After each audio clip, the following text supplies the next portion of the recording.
बिस्मिल्लाहिर्रहमानिर्रहीम। Dear students, अस्सलाम वालेकुम।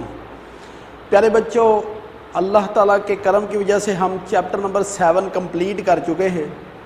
आज हम पढ़ने लगे chapter number 8। Chapter number 8 fungi है। ये फंजाई वाला चैप्टर भी इम्पॉर्टेंट है। इसमें लॉन्ग क्वेश्चन, शॉर्ट क्वेश्चन और MCQs आते हैं। तो इंशाल्लाह आप मेहनत भी कर रहे होंगे, मज़ीद मेहनत कीजिएगा। चैप्टर आसान है, इतना मुश्किल नहीं है। तो आइए बोर्ड की तरफ हम अपने लेक्चर का आगाज़ करते हैं रसूल पाक सल्लल्लाहु अलैहि वसल्लम की प्यारी दुआ से, कुल रब्बि ज़िदनी इल्मा। तो आज पहला टॉपिक है चैप्टर नंबर 8 का, और ओवरऑल आज ये लेक्चर नंबर 73 है। इसमें हम पढ़ने लगे general characteristics of the fungi, कि फंजाई की खसूसियात क्या है। इससे पिछले चैप्टर में हम पढ़ चुके हैं कि फंजाई को अलहदा किंगडम मुतारफ़ करवाया गया है।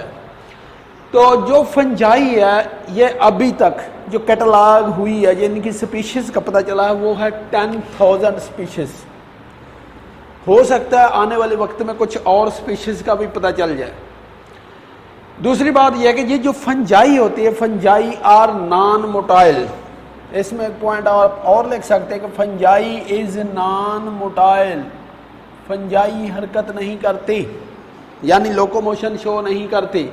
फंजाई इंक्लूड डिफरेंट टाइप्स, यानी फंजाई मुख्तलिफ इकसाम की होती हैं, जिनमें ये चंद इकसाम का ब्रीफली व्यू दिया है। जिसमें नंबर 1 पैथोजेनिक फंजाई। पैथोजेनिक का मतलब होता है the fungi which cause disease. कैसे में डिजीज़ के नाम लिखे हैं, जैसा कि rust, समट of wheat and corn. Corn और मकई में ये बीमारी हो जाती है। रस्ट कहते हैं जंग को, कि सिट्टा जो होता है गंदम का वो रस्ट जैसा हो जाता है या जंग जैसा हो जाता है। समट कहते हैं ब्लैक को। तो बाज़ का जो गंदम का सीरियल जो सिट्टा होता है वो बिल्कुल ब्लैक हो जाता है और पूरी फसल को बर्बाद कर देता है, और बहुत बड़ी नुकसान देने वाली फंजाई है, और पूरी की पूरी फसल को बर्बाद कर देती है।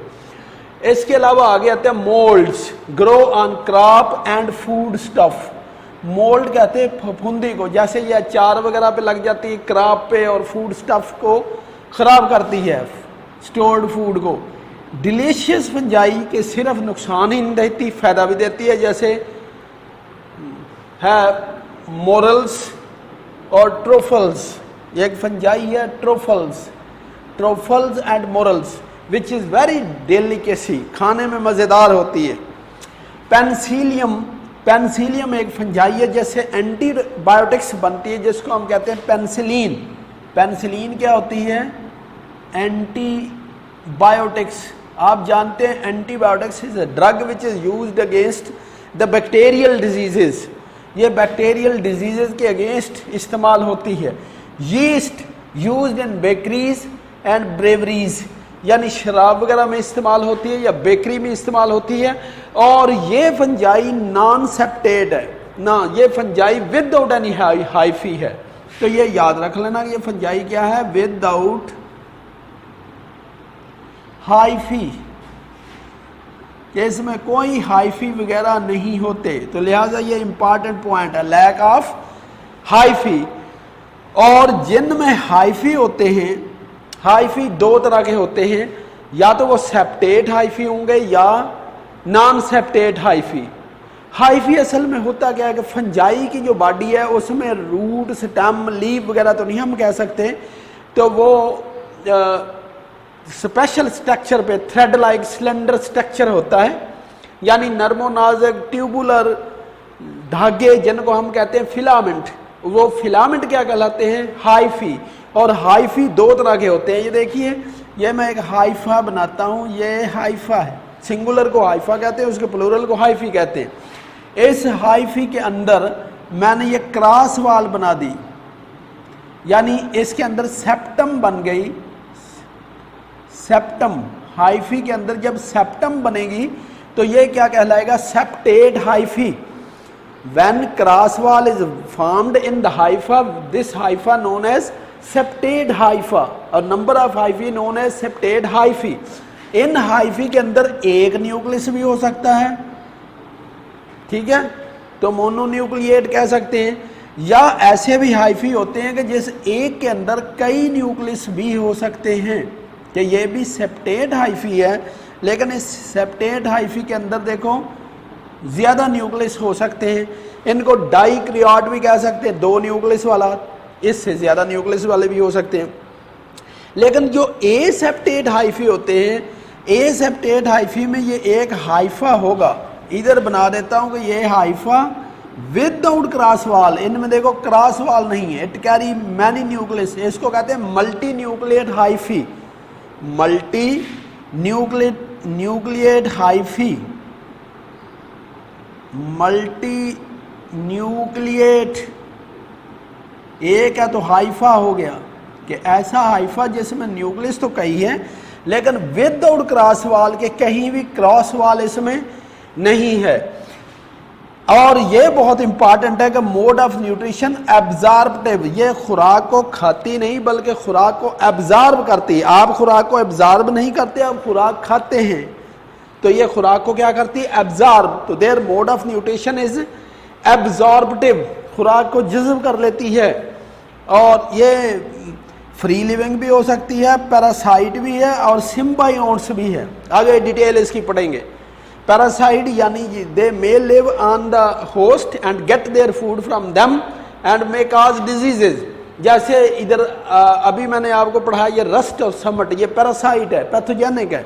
और सिम्बायोटिक कौन सी होती हैं, algae form the association with the fungi, both get the benefit do not harm other. आगे भी इसकी डिटेल आ जाएगी, यानी एल्गी और फंजाई जैसे इकट्ठी रहती हैं, दोनों को फायदा नुकसान किसी को नहीं होता, ऐसे एसोसिएशन को कहते हैं सिम्बायोट्स। हम इंशाल्लाह नेक्स्ट टॉपिक में पढ़ेंगे। तो cell wall of the fungi which is made up of chitin, cell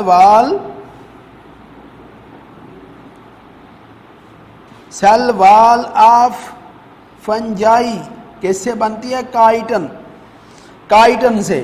यह भी पहले पढ़ा हुआ है। नॉन मोटाइल, ये भी आपको बता दिया, ऊपर भी मैंने लिख दिया था। तो stored surplus food in the form of glycogen, जानवरों में जो स्टोर्ड कार्बोहाइड्रेट होती है वो ग्लाइकोजन की शक्ल में होती है, जबकि पौधों में स्टार्च की शेप में स्टोर्ड कार्बोहाइड्रेट होती है। अब आप यूं समझ लें, फंजाई में और एनिमल में स्टोर्ड फूड के शक्ल में होती है in the form of glycogen. और ये भी पॉइंट इंपॉर्टेंट है कि जानवरों में सेंट्रियोल्स होते हैं न्यूक्लियस से बाहर की तरफ साइटोप्लाज्म के अंदर, लेकिन इनमें सेंट्रियोल नहीं होते, लैक ऑफ सेंट्रियोल। ये बड़ा इंपॉर्टेंट पॉइंट है, ये 2-3, ये वाला ग्लाइकोजन और ये। All nuclei of the fungi are haploid except zygote, ये भी इंपॉर्टेंट पॉइंट है कि जितनी भी फंजाई है उनमें न्यूक्लियाई कैसे होते हैं, हैप्लॉइड। हैप्लॉइड का क्या मतलब है, carrying the half set of chromosome, carrying the half number of chromosome. लेकिन जब इनका जाइगोट बनता है इसमें 2n नंबर ऑफ क्रोमोसोम या डिप्लॉयड नंबर ऑफ क्रोमोसोम होता है, diploid number of chromosome case में होता है, which is only located in zygote. एक इनका ये खास पॉइंट है, आगे इसकी तफसील आ जाएगी। अभी सिंपली ये समझ लें, nuclear mitosis, nuclear mitosis will not occur in animal and plant, this process only occur in the fungi. Dear student, ये सिर्फ फंजाई में होता है, यानी माइटोसिस न्यूक्लियस के अंदर ही होती है, न्यूक्लियर मेम्ब्रेन ब्रेक नहीं होती, nuclear membrane will not disintegrate, nuclear membrane नहीं टूटती, क्रोमोसोम उसके अंदर ही डिवाइड हो जाते हैं। और इसके अलावा इनमें जो एसेक्सुअल रिप्रोडक्शन होती है वो कैसे होती है, एसेक्सुअल रिप्रोडक्शन, यानी they will reproduce by 2 way, one is the asexual reproduction, other is the sexual reproduction. जो एसेक्सुअल रिप्रोडक्शन है वो होती है स्पोर्स के जरिए या कोनिडिया फॉर्मेशन के जरिए, फ्रेगमेंटेशन के जरिए या बडिंग के जरिए। 4 तरीके याद कर लो कि asexual reproduction occur with the help of spore formation, conidia formation, fragmentation and budding. Right student, sexual reproduction by fusion of nuclei, इसमें न्यूक्लियाई फ्यूज हो जाते हैं, उसको हम कहते हैं सेक्सुअल रिप्रोडक्शन। आज के टॉपिक का दूसरा हिस्सा कि taxonomic status of the fungi, taxonomic status of fungi यानी फंजाई का क्या स्टेटस है, ये दूसरा क्वेश्चन शुरू हो गया आज का। तो हम इसमें रिलेशनशिप पढ़ेंगे कि फंजाई का प्लांट के साथ क्या रिलेशनशिप है, एनिमल के साथ क्या। ये बड़ा आसान है, relationship of the fungi with plant. अब रिलेशनशिप दो तरह के हो सकते हैं, या ये पौधों के जैसी होगी या पौधों से मुख्तलिफ होगी। इसलिए हमने ये 2 पॉइंट बना लिए कि fungi show the similarity with plant. ये देखो कि ये पौधों के साथ क्या इसकी सिमिलैरिटी है। सिमिलैरिटी ये है कि प्लांट जो होते हैं उनकी भी सेल वाल होती है और फंजाई की भी। Cell of the plants and fungi both having the cell wall, but cell wall of the plant which is made up of cellulose and cell wall of the fungi which is made up of chitin। Cell wall तो दोनों में होती है। चले similarity हमने पढ़ ली। Lack of centriole, ये भी अभी हम इससे पहले पढ़ चुके हैं कि सेंट्रियोल फंजाई में नहीं होता, पौधों में। आपको पता है कि हायर प्लांट में lack of the centriole, centriole higher plant में भी नहीं होता और उसके बाद फंजाई में नहीं होता। And both are the non motile. 3 point आपने याद कर लेने। सिमिलरिटी विद द प्लांट्स, यानी फंजाई और प्लांट में सिमिलरिटी क्या है, दोनों की सेल वाल होती है, दोनों में सेंट्रियोल नहीं होते और दोनों नॉन मोटाइल हैं। अब देखो इनमें फर्क क्या है कि फंजाई, आप जानते हैं fungi is heterotrophic. Fungi can not manufacture their own food, they get their food from the dead organism या एज ए पैरासाइट। ये सिम्बायोट जैसे भी ये हो कि ये खुराक खुद तैयार नहीं कर सकती, लेकिन दूसरे तरीके जिनसे ये खुराक हासिल करती है। इसके बाद है प्लांट्स आर ऑटोट्रॉफिक। प्लांट आपको पता है having the chloroplast, so they manufacture their own food. मैं जल्दी इसलिए बता रहा हूं कि आपने पहले पढ़ा हुआ है। Cell wall of the fungi which is made up of chitin, cell wall of the plant which is made up of cellulose. पौधों के सेल वॉल में ज्यादातर सेलुलोज होता है और फंजाई की सेल वॉल में काइटन होता है। ठीक है, इसके बाद हम पढ़ते हैं relationship of the fungi with animal. Animal के साथ इनकी क्या सिमिलरिटी। देखो, आप खुराक खुद तैयार कर सकते हैं? नहीं। वी आर ऑटोट्रॉफिक, यानी animals and plant both are heterotrophic, दोनों अपनी खुराक खुद तैयार नहीं कर सकते। और ये पॉइंट आप अच्छी तरह समझेंगे कि cell wall of the plant having the chitin, chitin इसको डिके करना बहुत मुश्किल है। ठीक है, जबकि जो आर्थ्रोपोड्स होते हैं उनके ऊपर शेल होता है जिसको हम कहते हैं exoskeleton, which is also made up of chiton. Exoskeleton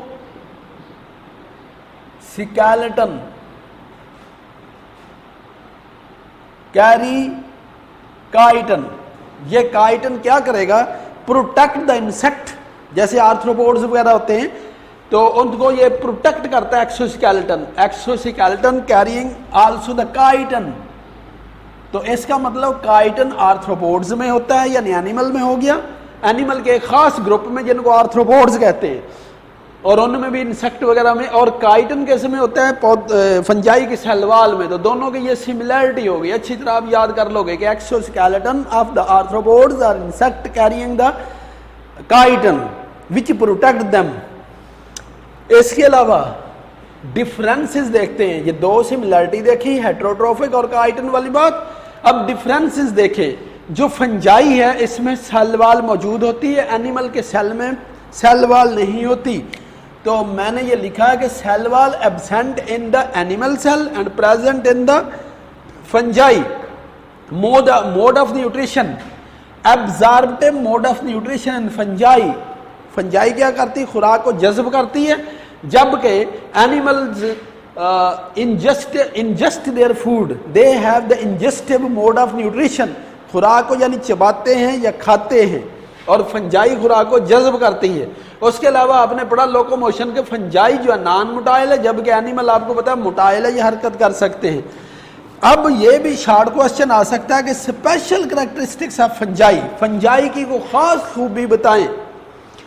कुछ साइंटिस्ट ये भी कहते थे कि fungi which is originate from the fungi and animals have the common ancestor.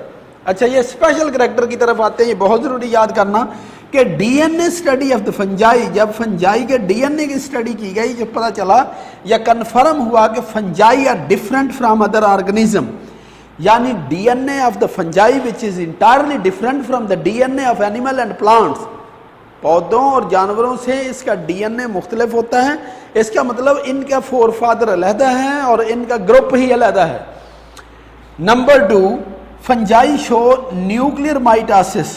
इसका थोड़ा सा जिक्र पहले भी आया था कि फंजाई में दूसरा तरीका है न्यूक्लियर माइटोसिस। न्यूक्लियर माइटोसिस क्या होती है कि nuclear envelope does not break.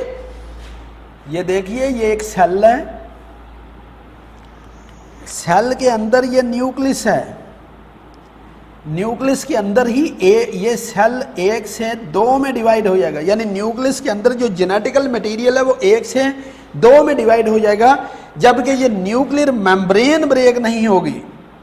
ये समझ लें न्यूक्लियर इनवेल्प है ये, और ऊपर प्लाज्मा मेम्ब्रेन है, पीएम प्लाज्मा मेम्ब्रेन। ये प्लाज्मा मेम्ब्रेन है, अंदर ये क्या है, न्यूक्लियर इनवेल्प या न्यूक्लियर मेम्ब्रेन। इसके अंदर जो मटेरियल है वो डबल हो जाएगा, और स्पिंडल फॉर्मेशन भी इस न्यूक्लियस के अंदर ही होगी। और इसी तरह ये एक सेल से 2 बन जाएंगे, लेकिन ये न्यूक्लियर मेम्ब्रेन डिसेंटीग्रेड नहीं होगी। लेकिन कुछ ऐसी फंजाई भी है जिसमें बाद में ये न्यूक्लियर मेम्ब्रेन डिसअपीयर हो जाती है। ये देखो मैंने पॉइंट लिखे, fungi show nuclear mitosis, nuclear envelope does not break, यानी न्यूक्लियर इनवेल्प ब्रेक नहीं होता। इसके बाद mitotic spindle is formed in the nucleus. चूंकि ये न्यूक्लियस के अंदर ही ऐसे माइटोटिक स्पिंडल बनेगा, न्यूक्लियस के अंदर ही माइटोटिक स्पिंडल बन जाएगा। Nuclear membrane constrict, nuclear membrane यानी ये वाली मेम्ब्रेन अंदर की तरफ यूं कंस्ट्रिक्ट करेगी, यूं कंस्ट्रिक्ट का मतलब अंदर की तरफ दबेगी, और 2 क्लस्टर बन जाएंगे, एक ये एक साइड पे, एक दूसरे साइड पे। Nuclear membrane constrict between the 2 cluster of the daughter chromosome and divide the nucleus. एक न्यूक्लियस से डिवाइड होकर कितने न्यूक्लियस बन जाएंगे, 2। इन सम फंजाई न्यूक्लियर इनवेल्प डिसअपीयर। कुछ ऐसी फंजाई होती है जिसमें बाद में न्यूक्लियस, जो न्यूक्लियर इनवेल्प है वो डिसअपीयर हो सकता है। इन तमाम वजूहात की वजह से फंजाई को एनिमल किंगडम में भी नहीं रखा जा सकता और प्लांट किंगडम में भी नहीं, लिहाजा इसका किंगडम ही अलग बना दिया, जिसको कहा किंगडम फंजाई। अलग किंगडम बना दिया, किंगडम फंजाई। एक बात बच्चों में भूल गया, वो आप याद कर लेना, branch of biology which deal with the study of the fungi is called mycology. इधर मैं लिख भी देता हूं कि study of fungi is called mycology.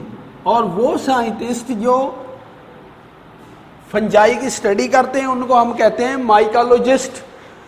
तो टॉपिक बड़ा आसान है और ये बेसिक चीज़ें हैं इस चैप्टर के बारे में। उम्मीद है आप घर बैठ के अच्छी तरह याद करोगे। प्यारे बच्चों, जो मेहनत करता रहेगा वो इस साल एग्ज़ाम दे सकेगा, जो मेहनत नहीं करेगा उसका साल वेस्ट हो जाएगा। ठीक है, तो अपना ख्याल रखिएगा, अपनी दुआओं में मुझे याद रखिएगा। अल्लाह हाफिज़।